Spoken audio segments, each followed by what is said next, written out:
they're going to miss riveting discussion of classification. Exactly. So they're lost, to be honest. So metastatic spine disease could probably be just that, a talk on only classification. It could go on for hours after some review, but I'm going to kind of bring in a little bit of context here, try not to put everyone to sleep with just 100 classification systems. So just some brief epidemiology, 1.2 million cancer diagnosis, and surprisingly, to me anyways, 10 to 30% have spinal mets at presentation, and another 10 to 20%, their initial manifestation of malignancy is spinal metastasis. And mets are the most common lesion that we're going to encounter in the spine. Primary tumors of the spine are much, much more rare. And they can kind of be in any number of locations and also come from a variety of different primary sites. The most common, and this was one of my residency attendings' favorite thing, is BLT with a kosher pickle, or breast, lung, thyroid, kidney, prostate as the 5 most common sites of metastasis to the spine. You can see that the percentages of patients that have spinal metastasis or will develop spinal metastasis from their primary. These numbers obviously fluctuate wildly with the exact type of cancer and also the advances in cancer treatment, as we'll see kind of going through the scoring systems. Lesions are found throughout the spine, most commonly in the thoracic spine, but can be cervical, lomosacral, and multiple sites as well.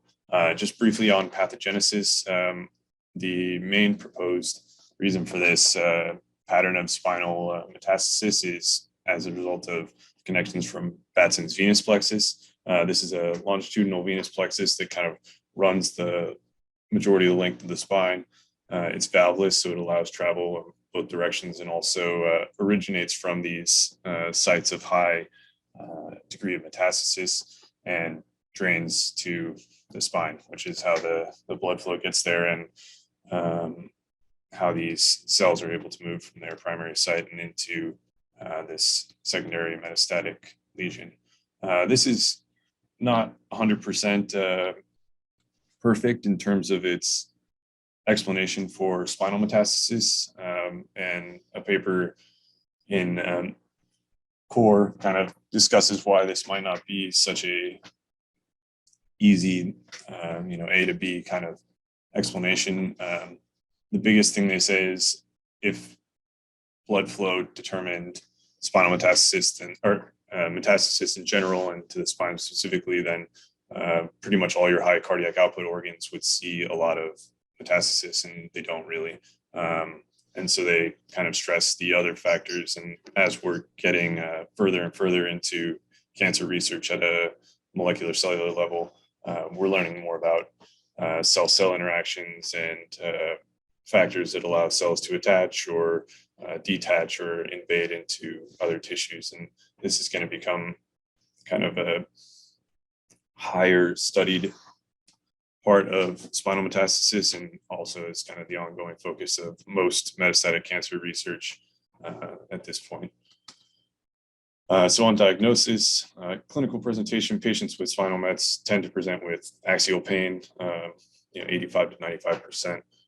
Generally is progressive, non-mechanical, and often with night pain. Although once the lesions become big enough or undergo any form of collapse, they can present with mechanical symptoms, which would mimic instability that we would see in other types of spinal pathology. But this can go on to lead to radiculopathy, myelopathy, and true mechanical back pain as a result of the instability created by these lesions. Initial radiographic examination of patients that present with pain is the gold standard and sometimes useful in identifying metastatic lesions, particularly blastic lesions, and lesions with sclerotic reaction are often seen, relatively easily on just plain radiographs. Another thing that can be picked up is the winking owl sign you see there on the right. Not sure if my mouse shows up, but right here, and it's effectively a loss of the pedicle as a result of destruction of the pedicle by bony invasion. And so you'll see one pedicle normally on one side and basically no pedicle on the other side, and call that the winking owl. And then in order to truly see lytic lesion, you need about 50% of your trabecular bone lost due to lysis in order to be able to see it on plain x-rays of bone. Nowadays, we rely mostly on advanced imaging to look at metastasis of the spine and really evaluate axial back pain as it presents to our clinics.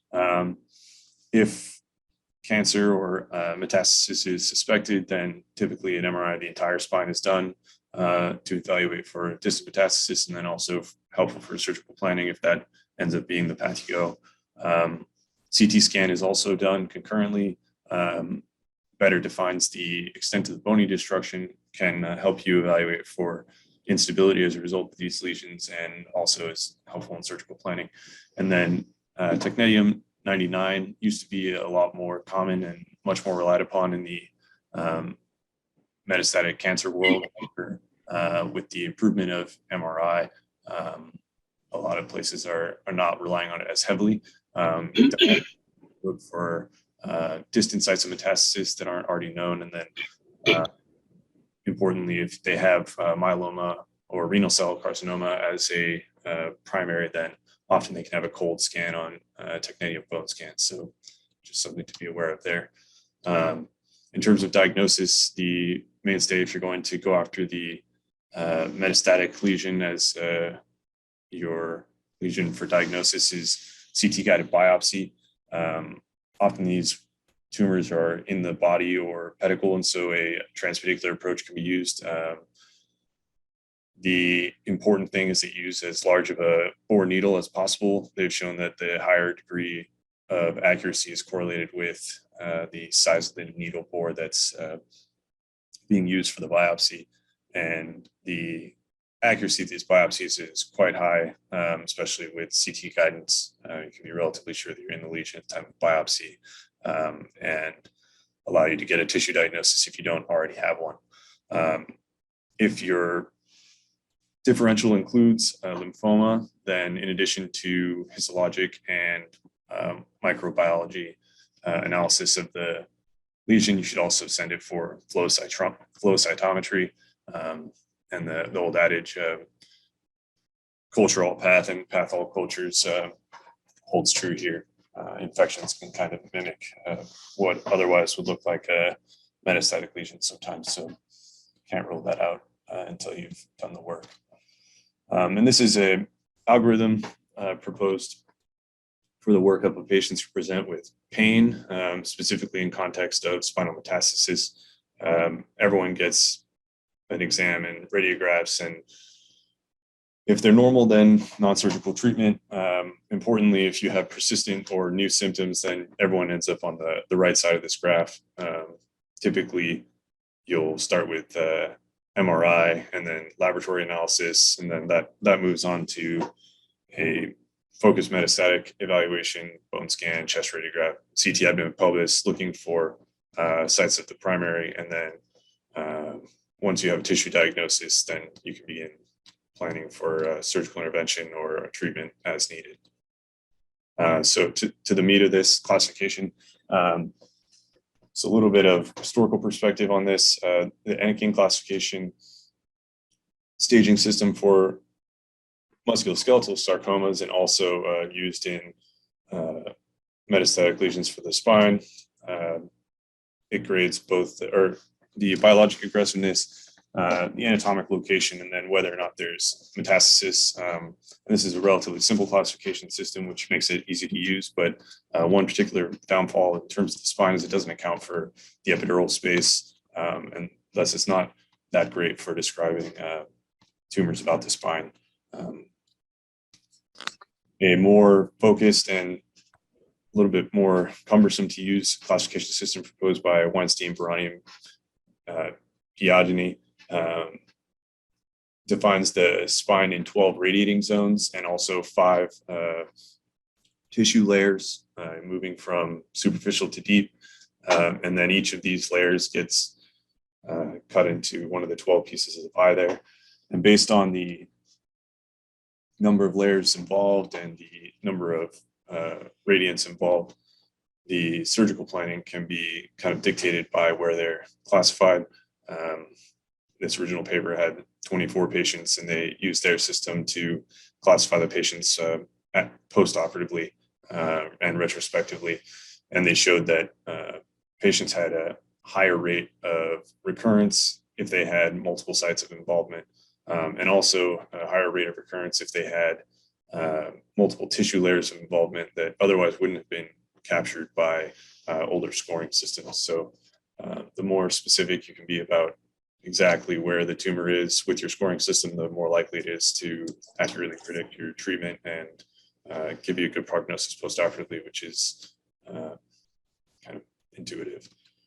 Another classification system, the TOMITA classification system, kind of looks at things on a more holistic level rather than breaking the body down into radiants. It looks at just regions of the spine and breaks it down in an increasing order of aggressiveness or spread, with type 1, 2, and 3 lesions being intracompartmental, but more broken down than the Anakin classification, and then extracompartmental and multiple. In this study, they used, they had 18 patients with type 3 or greater lesions, and those were treated with en-bloc spondylectomy. I thought this was a cool diagram and explanation of the extrapleural dissection and use of the TOMITA saws, from which the classification system is named. They also attempt to classify mets in terms of their spinal cord compression. This system was born out of the concept that spinal cord compression is a widely talked about and agreed upon thing in the spinal metastasis discussion, but had not previously been defined in terms of the extent of spinal cord compression, and having a way to reference how much spinal cord compression there is in a systematic classification system would be helpful. So they started to define the degree of compression based on whether it's only in the bone, how much epidural impingement there is, and then if there's true spinal cord compression or total obliteration of CSF.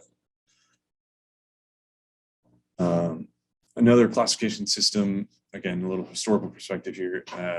This is based on neurologic symptoms more than anatomic location, as the Harrington classification. This came, and it's useful in terms of the surgical indications. However, the big downfall of this classification system is it doesn't have very concrete or objective definitions. And each of the categories, while once a patient is put into a category, can dictate treatment and outcomes, it's very difficult and doesn't have great intra-rater reliability as to which category people fall in. And it also has very little granularity in terms of the neurologic symptoms. So patients with frank paraplegia or just radicular pain are put into the same classification in terms of their neurologic involvement. So it doesn't do a great job to predict life expectancy or functional outcome because of that. The classification system that was built to look at stability is the Spine Instability Neoplastic Score, SINS. This was put together by the Spine Oncology Study Group as an expert consensus, and they looked at a number of factors, including the location of the tumor, pain with change of position, how much collapse there was, as well as radiographic parameters and the nature of the tumor. And they get a score out of 18, 0 to 6, they counted as stable, 7 to 12 was indeterminate and possibly unstable, and then 13 to 18 true instability. And anyone that got an indeterminate or unstable score, they said warranted surgical consultation. But again, this had some factors that are difficult to assess on imaging, and ultimately had poor intra-observer and inter-observer agreement, even after a consensus was generated from a study group. Tomita, in addition to his classification for anatomic location, also had developed a scoring system. This scoring system, in addition to being prognostic, also kind of dictates some surgical planning, or attempted to. And they looked at 67 patients retrospectively that they treated according to this algorithm. You can see on the right there, the scores as they increase have a more aggressive nature, and then the treatments kind of follow as such. With their algorithm, they had good success in terms of their goals of treatment for each level of involvement in each score, but as your score goes up, your mean survival time goes down, as you'd expect. One of the mainstays of the classification is these scoring systems, and generally speaking, these scoring systems all have a number of parameters in common. They almost all look at a general condition or overall health parameter. They look at bony metastasis.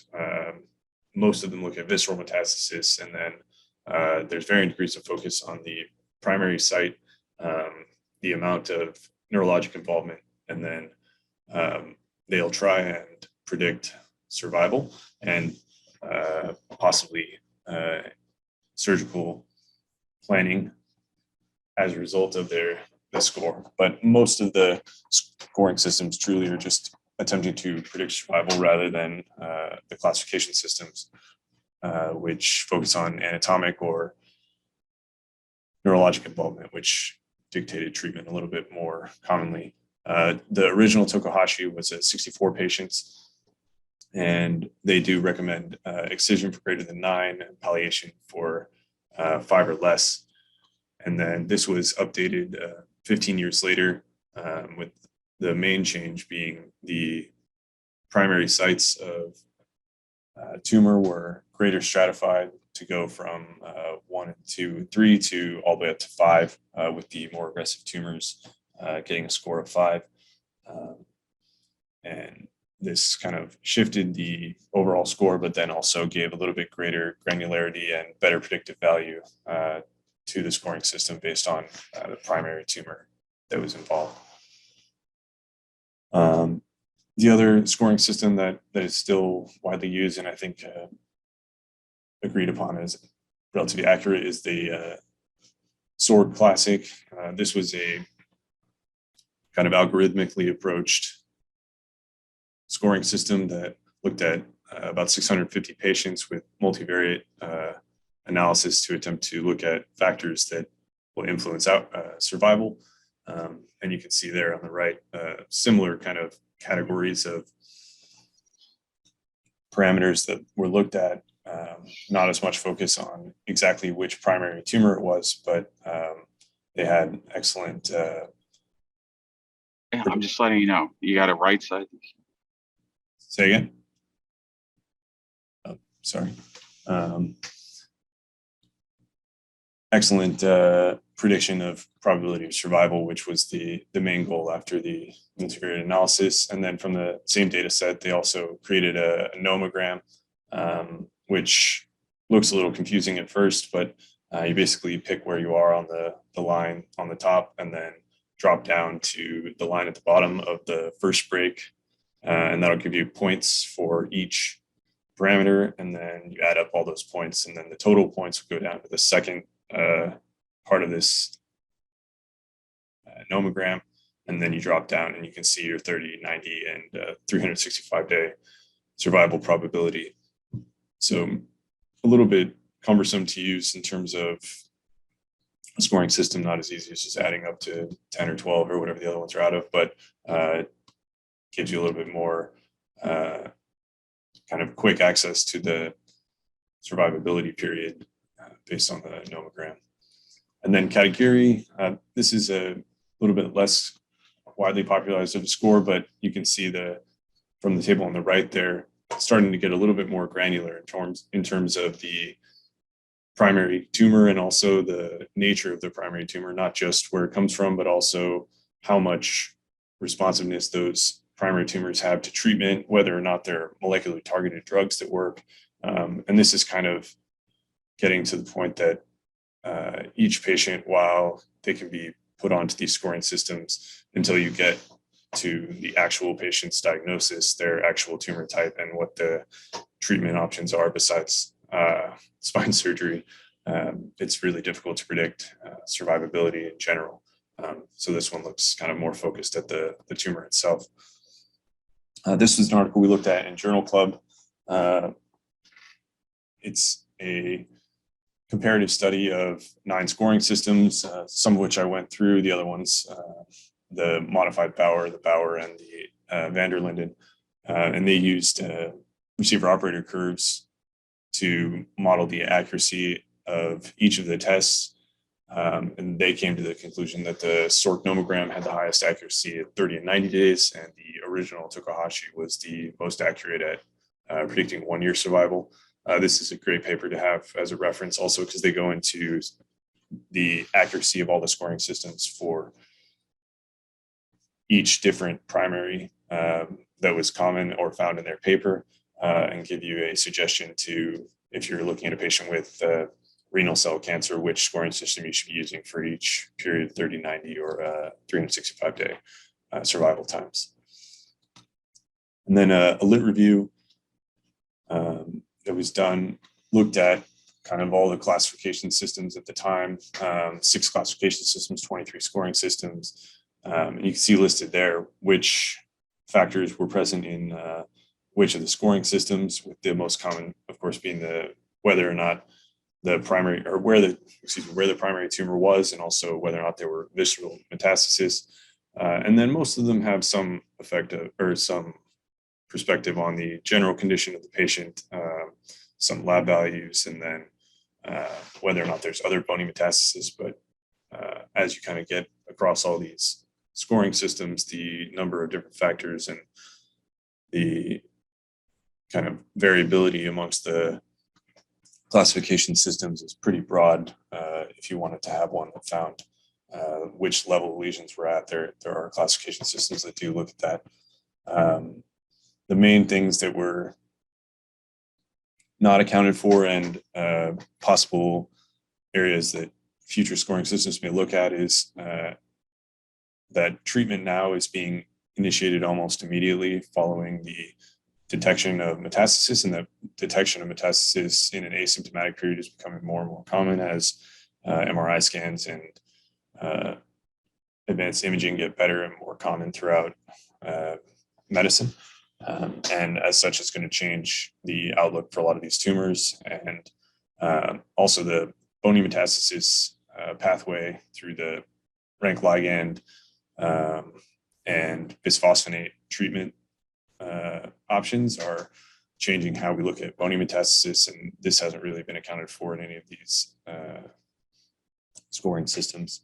And their conclusion was that none of them had 90% or higher consistency rate, so there wasn't one that they named as the most obvious best scoring system, despite this being written by Tokahashi. I feel like that was an easy time for him to just put himself at the top.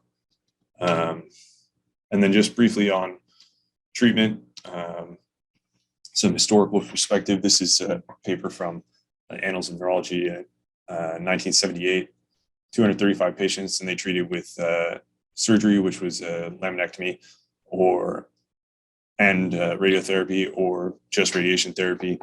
And their primary outcome was ambulation. And they found that there was no difference between the two. So this spoke against surgical intervention for spinal cord compression at the time.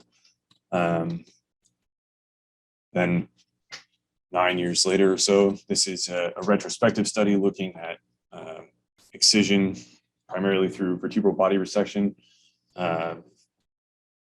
versus laminectomy, more speaking to the decompression as a function of taking pressure off of the cord from the area of compression, which often in spinal metastasis is an anterior base compression, rather than just looking at whether or not surgery was done.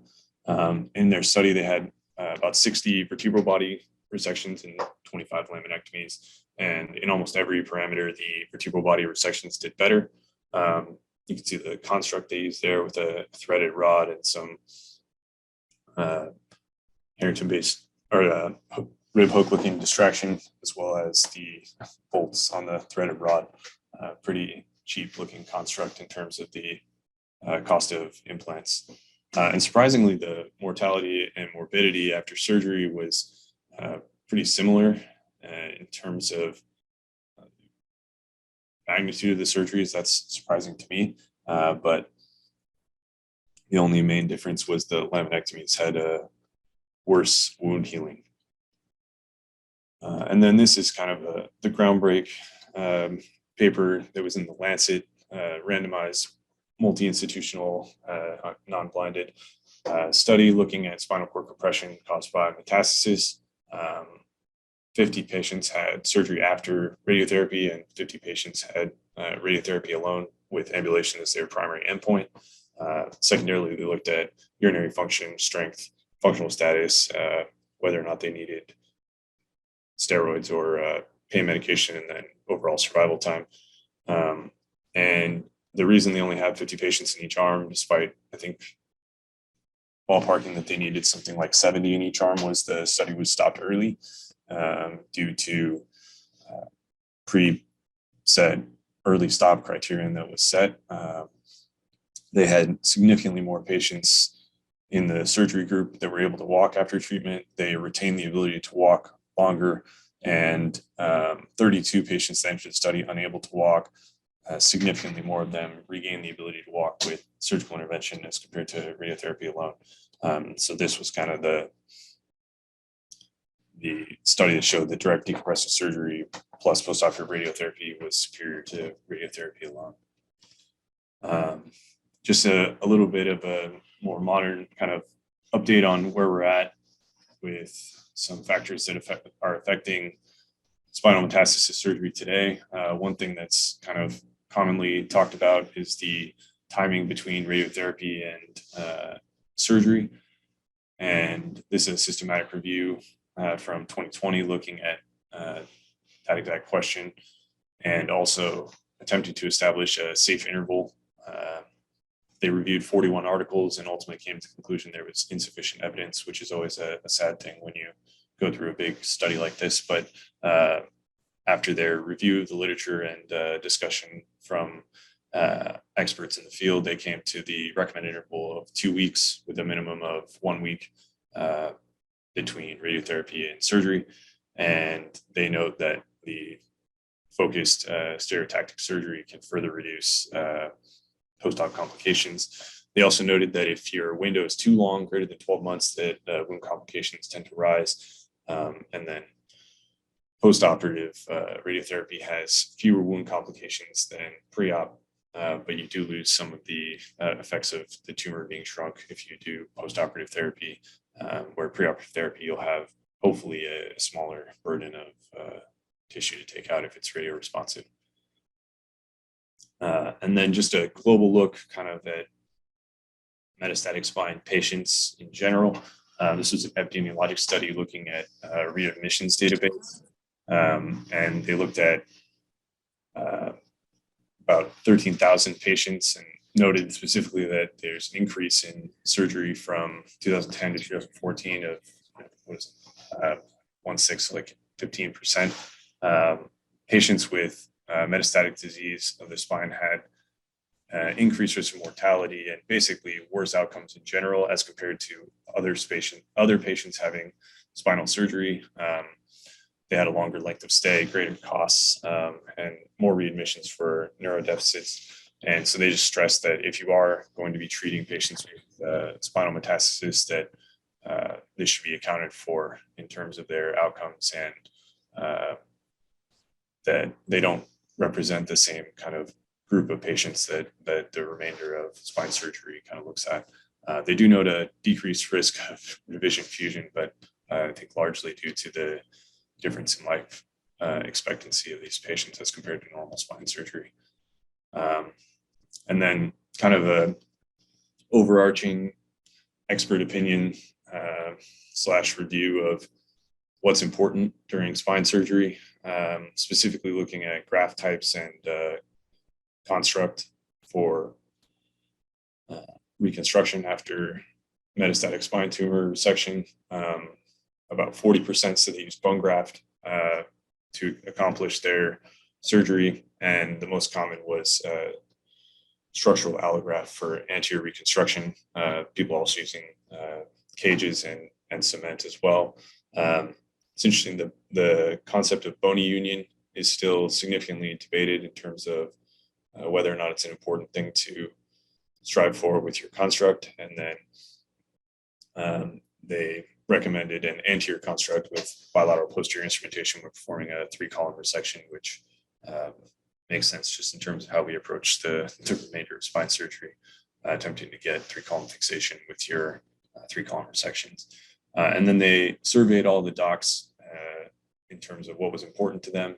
And you can see there from the graph on the right, unsurprisingly, life expectancy was almost across the board one of the most important things. And then, how easy this is to approach in terms of bone quality, anatomic location, and patient age also had a great factor.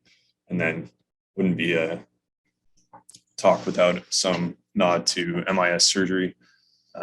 This is a review paper looking at techniques and indications of MIS surgery as it relates to metastasis surgery for the spine.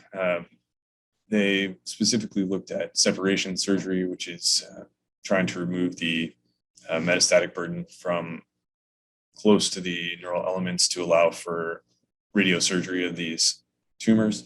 They looked at 29 articles, and the indications were similar across all the articles in terms of why these surgeries were being done.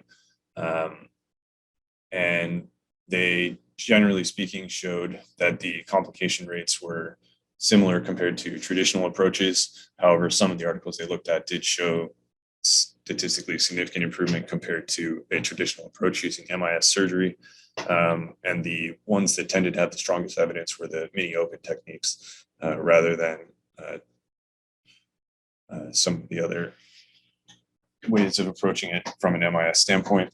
But generally speaking, their conclusion was that the quality of evidence was quite low in terms of the papers that they looked at, and that further study was necessary, which is, I think, almost always going to be the case when you're looking at such a specific small section of a specific small or a specific heterogeneous problem like spinal metastasis. So hopefully got through that. Not too many people fell asleep. No, Kody, it's quite good. Thank you. Yeah.